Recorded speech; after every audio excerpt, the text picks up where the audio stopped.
Welcome to Get to the Hook. I'm your host, Eric Colley. Charles is on vacation, so I'm joined today by Derek Kaufman. Don't treat me like the B team. You know you wanted me here for this episode. You've For a told couple of reasons, I do. That's right. There's some surprise in store for me. I'm going to tell everyone. I don't know what's in store, but I have an inkling that it has to do with a type of music I like, which is pretty narrow and pretty cheesy. So We're going to get into some yacht rock later. Love it. That is, but also you're good for this one because we are going to be talking a little bit about Luther Vandross. And Oh, you recently did a whole episode about Luther on the Last Days podcast. That's right. We did a Last Days episode on Luther Vandross. We always talk about when I do a music episode of that podcast, just how important some of these people are. And I always look to Eric to say, like, what did it feel like? What's Luther like on the charts? Because there's a feeling you have of these people, and then there's the reality. And sometimes those two overlap. With Luther Vandross, he is as big as I thought. He is, and charts, as much as I'm like a chart nerd and I cite stats and stuff, that is by no means the be-all, end-all of anything. It just isn't. It's just a way of looking at things. But specifically, yes, the chart stats are what we're looking at because Luther Vandross, one of the best-selling R&B artists of all time, unquestionably one of the greatest voices in R&B music, or just music in general. Incredible. Had a lot of hit songs. Certainly on the R&B charts, he had over half a dozen number one songs. Had a bunch of hits on the pop chart, but what Luther never had was a number one song. Incredible. Kinda. Oh, okay. There are 4 number one hits that feature his voice, but he, as an artist, has no credited number one songs. And that is what we are talking about today. Artists who performed on a song, like superstars, voices you know, they are backing vocalists, maybe they did a whole verse, did not get a feature credit. Wow. And it's interesting the reasons why that happens sometimes. And some of these are going to be older examples. I tried to find some newer ones. It doesn't happen as much nowadays. One, because a lot of artists, if you're making an album on your phone, on your laptop, you can just multi-track your own voice. Right. You don't need to get a backing vocalist. Also, I think with the way labels and publishing works these days, everybody gets their credit. Yeah. If you are standing in the studio and you sneeze, you get a feature credit on a song these days. That's usually how it works. As it should be, right? I mean, Yeah, back in the I think day when so. you just not get your credit, I don't think that was a good thing for artists to be wallowing in obscurity and in the But- background, not getting But their some of flowers. these are A-list stars. They were at the time. They did it just as a favor, just as a lark. They didn't care. We're going Right. to see some examples of that. But we're bringing all this up specifically in relation to Luther because right now, as we're recording this, Luther Vandross sings the hook on the number one song in America, which is named after him. And he has the very first voice you hear on the song. This is a little bit of Kendrick and SZA's song, Luther. If this world were mine. Hey, Roman numeral 7, babe, drop it like it's hot. If this world was mine, I'd take your dreams and make them multiply. So that first voice you hear saying, "If this world were mine," is Luther Vandross. It's a sample. Obviously, Luther died in 2005. It's from a song called "If This World Were Mine," a duet between Luther and Cheryl Lynn, who's Yes. also featured on that song on Luther.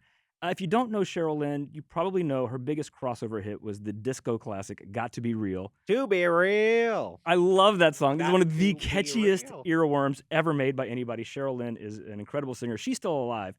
And I love that Luther, the song by Kendrick and SZA, is number one. I love that Luther is getting this recognition. His name is the title of the song.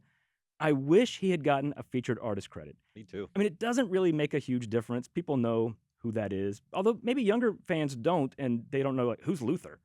And Now- who is this voice? Well, now you know. You don't want to have someone imitate Luther Vandross. I remember, No. didn't Kanye West, when he did Gold Digger, Jamie Foxx was imitating Ray Charles, right? Which also ties into Luther Vandross again. Okay. So, Luther as an artist never had a number one song on Billboard's Hot 100. He got to number 2 when he and Mariah Carey did a cover of Endless Love. That got to number 2. He had some other top 10 hits, never got a number 1. But there are 4 number 1 songs that feature his voice. 2 were samples. The other 2, he was just the background singer, but just wasn't credited. The other one, as you mentioned, not Gold Digger, but do you remember the song Slow Jams by Twista, Kanye, and Jamie Foxx? Oh, of course. Yeah. And it sampled Luther's song, A House Is Not a Home, Mhm. his version of that Burt Bacharach song. So his voice is on it, and he gets a shout out when Jamie Foxx says, she said she wants some Marvin Gaye, some Luther Vandross, little Anita, just a little Anita Baker, Just not a too sprinkle much. of Anita. Just a sprinkle. So both of these songs, Jamie Foxx shouts him out by name. Kendrick names the song after him, but he does not get an artist credit. Oh, wow. So he missed out on those. The other 2, in 1985, he was the backing vocalist on Stevie Wonder's song Part-Time Lover. That I knew from our episode on Last Day. And when you listen to it, you can hear that is Luther Vandross behind Stevie Wonder there. The other one, I am deeply ashamed to admit, I did not know he was the backing vocalist on this song. Before he was famous, the disco classic Le Freak by Chic Luther did backing vocals for Chic, Really? and he is one of the voices doing the freak out. That's Luther's on that. incredible piece of Yeah. trivia, because when I was researching that episode, Luther loved being in the studio, and he would did. go help out with vocals on things back from his days on Sesame Street. He didn't mind being part of an ensemble. He was in a band early on in his career, so he was a guy who, although I think you think of him as a diva with an inimitable voice that's perfection, he didn't mind being No. in a group and singing backing vocals, and they were always just perfect, like butter. Which is kind of how he got his start. He started as a backing vocalist for Roberta Flack and Donny Hathaway, worked with them, and then R.I.P. Roberta Flack, by the way. yeah, who died just a few weeks ago, and Donny Hathaway died in the 70s, but you know what? But- R.I.P. to him because yeah. what a legend, and to Luther. But I love this story. So Luther had done some backing vocals for Roberta and Donny, and was still working his way through the industry. He had a friend he knew, I think, from Roberta, who was working with David Bowie in the mid 70s. Bowie was recording his album Young Americans. That's the album that has Fame on it, which Fame, by the way, has uncredited backing vocals from John Lennon on it and guitar work. But so Luther's visiting the studio with his friend, and the friend's playing him the title song, Young Americans. And there's a part in the chorus where it's just kind of like some sax noodling, but it was sort of an empty space in the song. Mhm. And Luther was there with some friends, this woman that he sang with, and he was like, it needs something, doesn't it? So he came up with something. He's like, what if I just repeat Young Americans? All right. And so he does that and gets his friend. He goes, okay, sing it with me, but you go up an octave and we harmonize over it. So Luther and his friend on the spot create these like church choir backing vocals. What Luther didn't know the whole time this is going on, David Bowie was in the studio, I think like in a booth. They didn't see him. And just hit record. So they do this. No, David jumps out and he goes, that's it. He goes, that's what the song needed. I knew it needed something. They laid it down on the spot. This is what it sounds like. This is from 1975. This is David Bowie's song, Young Americans, and this is Luther doing the backing vocals. She wants a young American. Young American, young American. She wants the young American. All right. It's the most iconic part of that song. Of course it is. You If what- can't, it- you can't hear that song without that. The song hinges on that. David Bowie was right. Like, that made the song, and he was wise to get them to record that and didn't just record them and put them on that. And you have to remember, by 1975, David Bowie was already David Bowie. Sure. He was a genius and a huge star. He took Luther and his friends on tour with him as his backup singers, took them on the Dick Cavett show. That was Luther's first big TV exposure. In an interview later in his life, Luther was asked if David Bowie helped him out early on. And he goes, no, David Bowie started it. Flat out, absolutely. He saw him for the genius he was. I mean, He look was. how much better that song is. I mean, David Bowie's David Bowie, as you said, and the song probably would have been famous even without that. But it is the essential component. He knew enough to say, like, that's what I need on my song. It's not more of my voice. I don't need to make changes again. I need to make something different with something in the background, and it's incredible. And I try to listen to that song It's and a picture it standard without those vocals. Just listen to the music section there.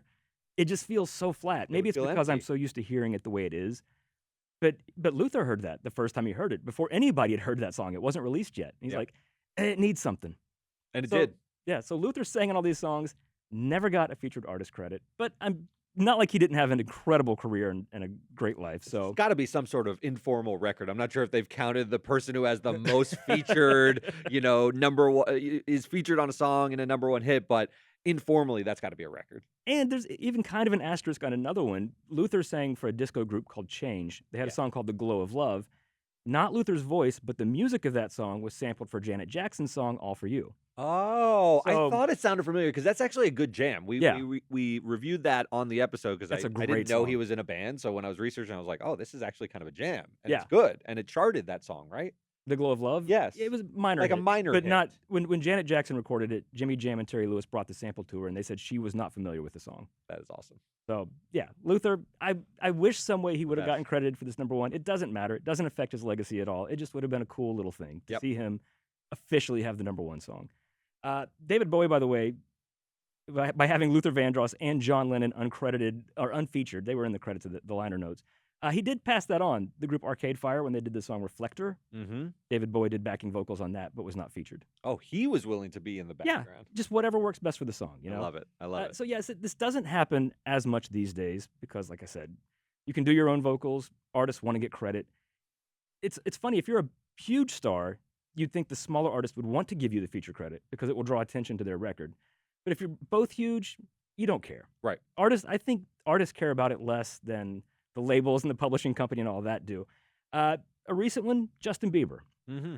This song, one of his biggest hits, was written by Ed Sheeran and Benny Blanco, the fiance of Selena Gomez. Yes. Love Yourself, and it sounds so much like an Ed Sheeran song, but when you listen to it, not only does just musically it sounds like Ed Sheeran, it's Ed Sheeran's voice. He's on the chorus, so listen, you can hear Justin Bieber is the lead vocal, but listen to Ed in the background here.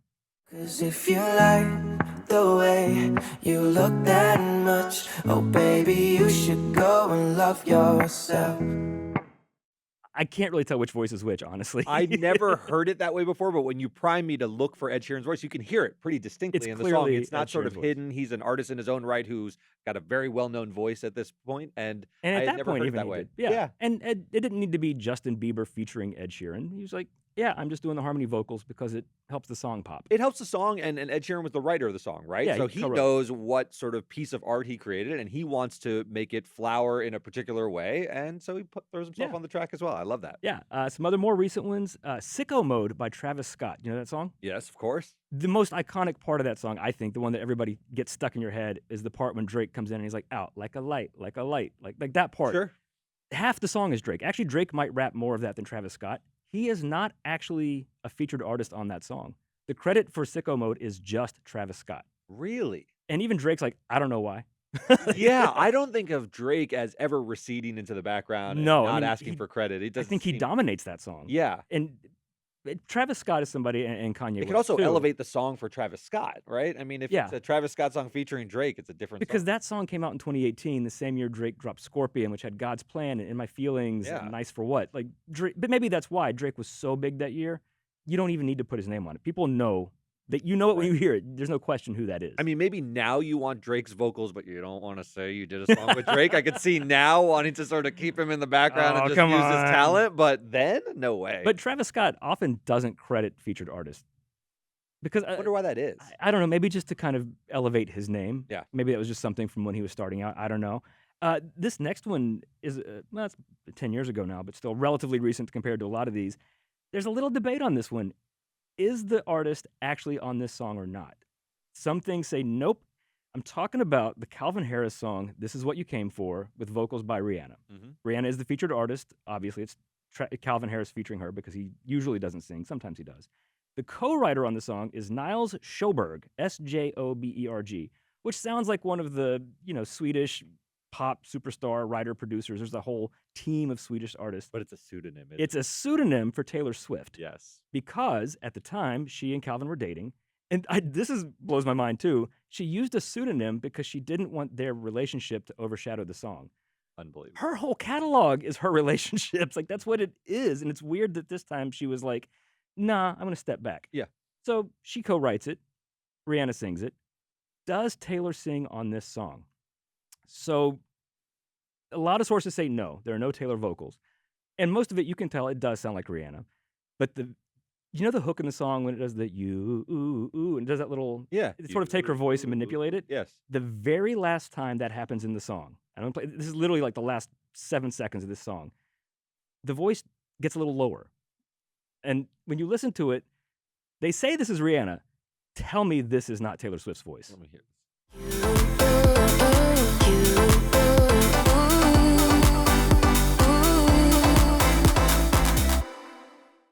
That's not Rihanna.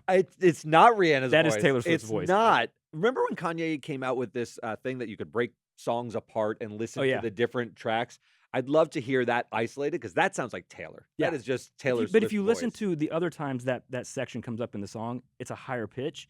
It's Rihanna's voice. Wow. The very last time it loops around, right before the song fades out there or drops out, it gets lower. And it's like, that's Taylor Swift's voice. I don't. Has Taylor ever commented on this? Not that Not. I don't think so. Yeah, I'm yeah. Sure some What an Swifties Easter could egg correct for me her on that, fans, but though. Yeah. just that's even cooler if it's not like if she didn't do like a backing vocal throughout the track or anything. If just at the very end they just swap out one with her, because I'm sure there's a version of that song that is just Taylor's voice. She probably did a demo or cut it with Calvin. So Such a Taylor thing to do, to not let Rihanna just like finish Oh, it it's- herself. no, it's to, like, fine. Oh, add- come on, that's insert hate- herself at the last moment. that is hate for no reason. Come on, Good now. song, I think though. it's a fun thing. One of the most famous examples of all time. We got to go back to the early '70s for this.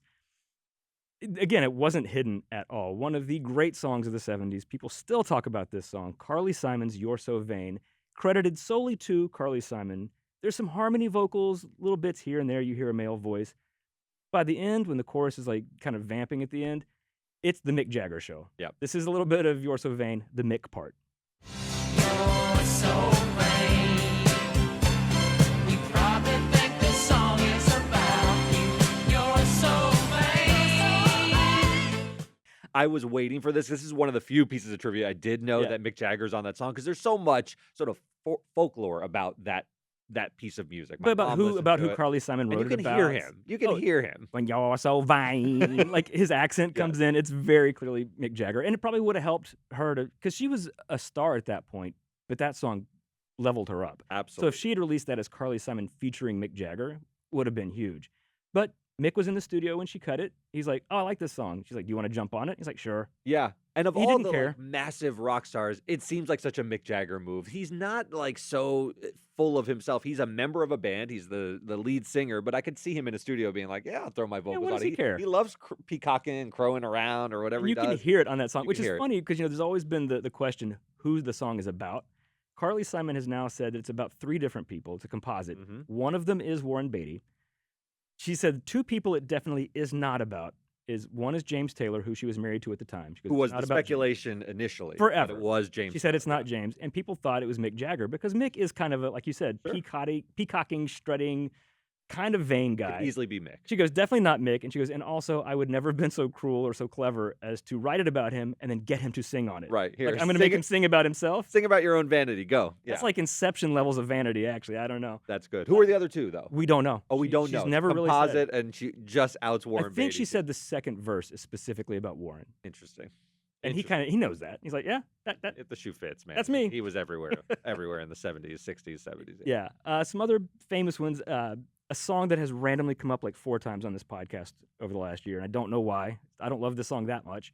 Rockwell's "Somebody's Watching Me." The whole chorus is Michael Jackson. Mm-hmm. It's not even a question that it's Michael Jackson. Michael's not featured.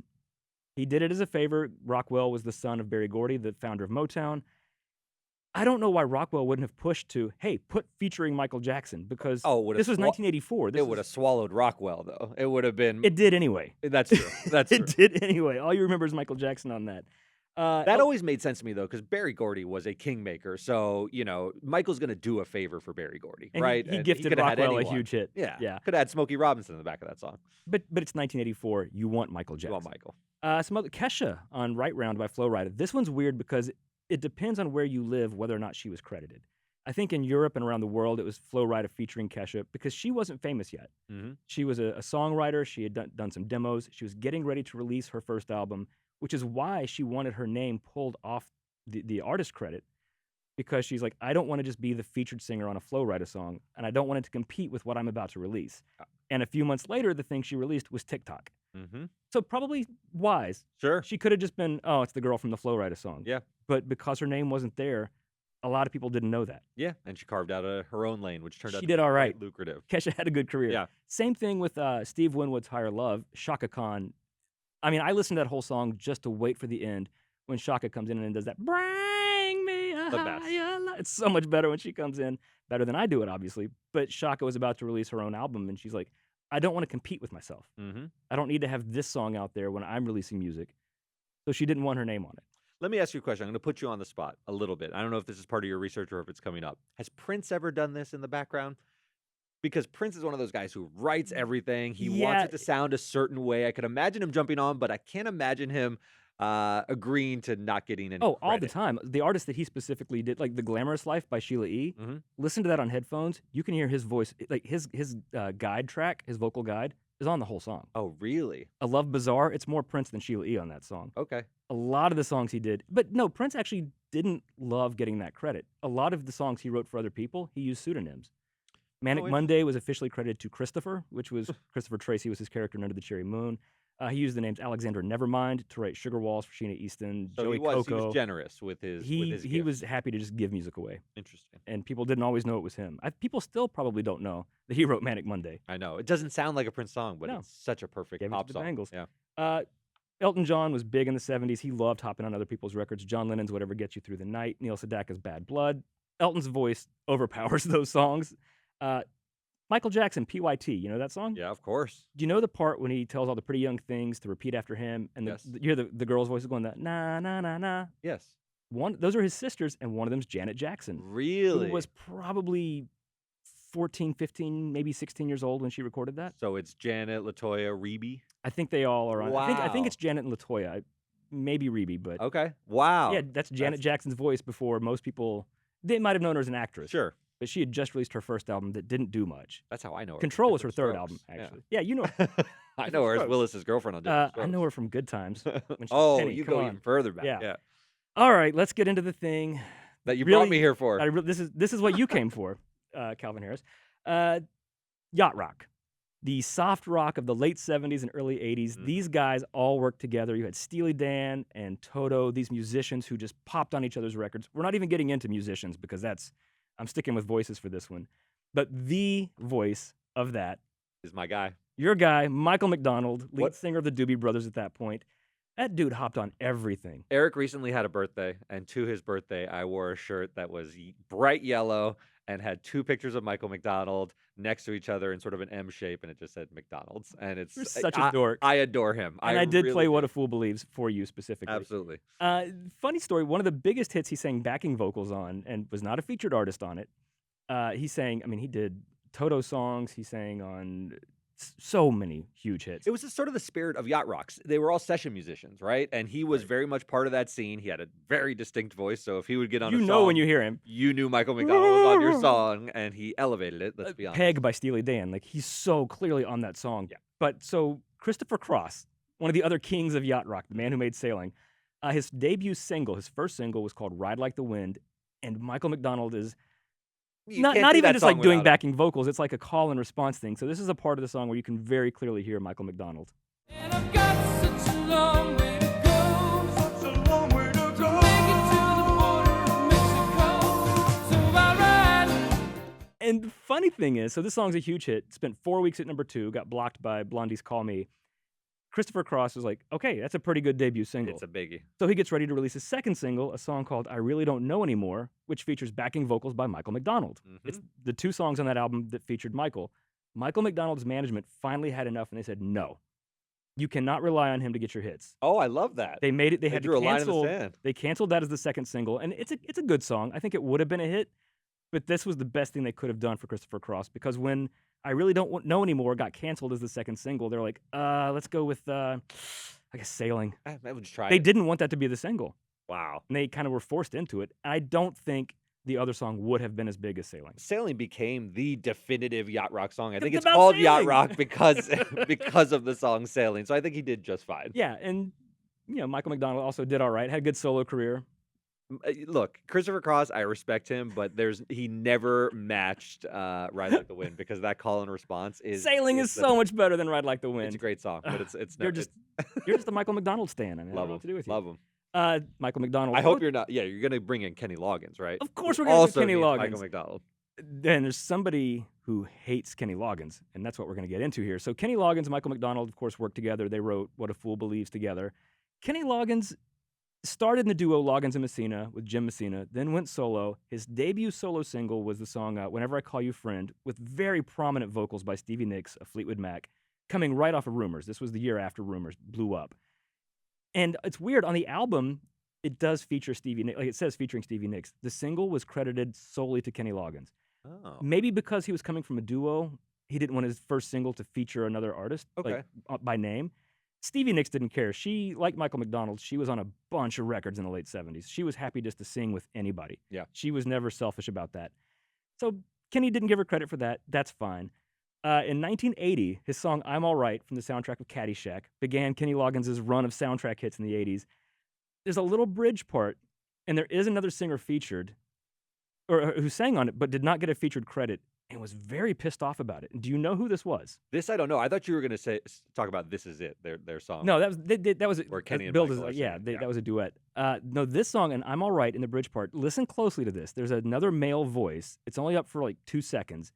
It's a very distinctive voice, though. I want to see if you can guess who this is. Down and get you move on, baby. You make me feel good.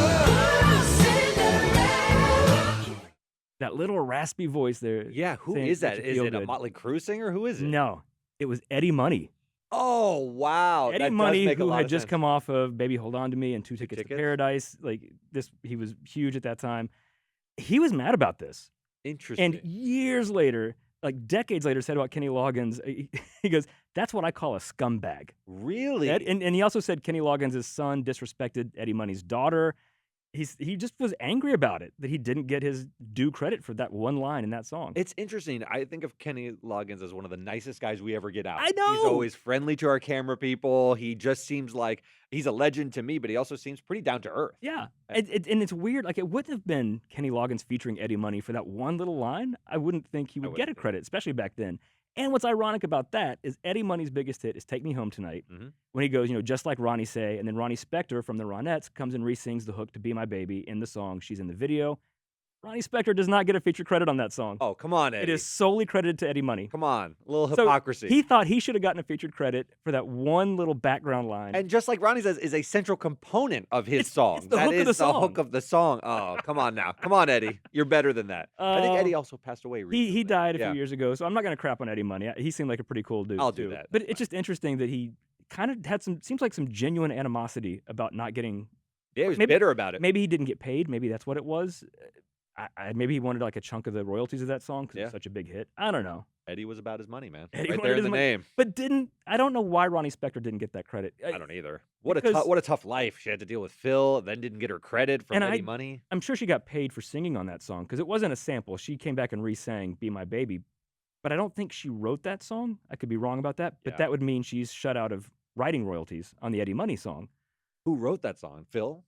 I don't know. Oh, I'm man. not sure. I So can't. she I can't gets give an no answer on that. credit and then might have put money into one of her abusers' pockets. Oh. And also, Ugh. full circle there. I'm pretty sure one of the backing vocalists on "Be My Baby" was a pre-fame Cher. Oh, wow. All these people are just hopping Everyone. on each other's records. God, to be in a studio in that era, and just like Cher walks in, Yeah. drops a few vocals. It's great. Yeah. This last one, I'm pretty sure you don't know this one, and I did this just for you. Billy Joel. You love Billy Joel. Yeah, I do. You're a big fan of Billy Joel. Absolutely. Of course, you know his song "My Life," one of his most famous songs. In the little breakdown bridge of that song, there's a group of backing vocalists. One in particular is why I'm playing this for you. I'm going to play it for you. I don't think you're going to get it, Okay. but I just want you to hear it. So listen to this little bit of Billy Joel's "My Life" and pay attention to the backing vocals. I never said I was a victim of circumstance. George Harrison, maybe? Who is it? Sounds almost Beatles-esque. For you, Yeah. it's Peter Cetera. Is it really?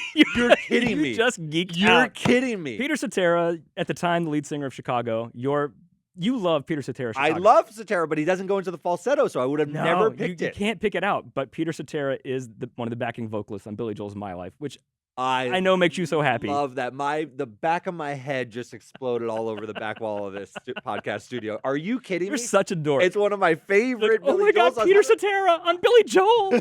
One of the first things we bonded over is you got me a little 45 of Peter Cetera's solo work, which I ride for, even though It was it was Next Time I Fall in Next Love Time I Fall in Love. with Amy Grant. Yeah, Which, if you, you still have haven't in your heard it, office. you guys should do an entire episode just on that song where you just break it down piece by piece. And I'm telling you, it'll be I'm your sure best Charles episode. will be okay with you co-hosting that one. Before we go, one funny story. I love this story because I think it's so hilarious, and it's related to famous singers doing backing vocals. You remember Captain and Tennille? Of course. They were the cheese goobers of the 1970s. Love Will Keep Us Together, Muskrat Love, Do That to Me One More Time. They had a variety show. They were like Donny Osmond and Marie Osmond. They were just cheesy, smiley, wholesome, feel-good pop stars. Yeah. I mean, hokey. That was their brand. That's Yeah. not even an insult. In the late 70s, early 80s, Pink Floyd, The Wall comes out, one of the most seminal, important, landmark rock albums of all time. The story is, and I choose to believe this is true, some fans go to a Pink Floyd concert, and they're like, is that Tony Tennille? Is Tennille from Captain and Tennille at Pink Floyd? And they're like making fun of her. Like, hey, Tennille, what are you doing here? Yeah. By coincidence, these fans had a copy of The Wall because they were hoping to get it signed backstage. So Tony Tennille looks at him with her little goofy 70s haircut and her big smiley teeth, and she goes, "Can I see your album?" And they're like, "Okay, Tony Tennille." and she opens it to the liner notes and points to the credits, and she's like, "Yeah, I sang backing vocal on 4 of the songs." Wow. Tony Tennille was backing vocalist for Pink Floyd on the Wall album.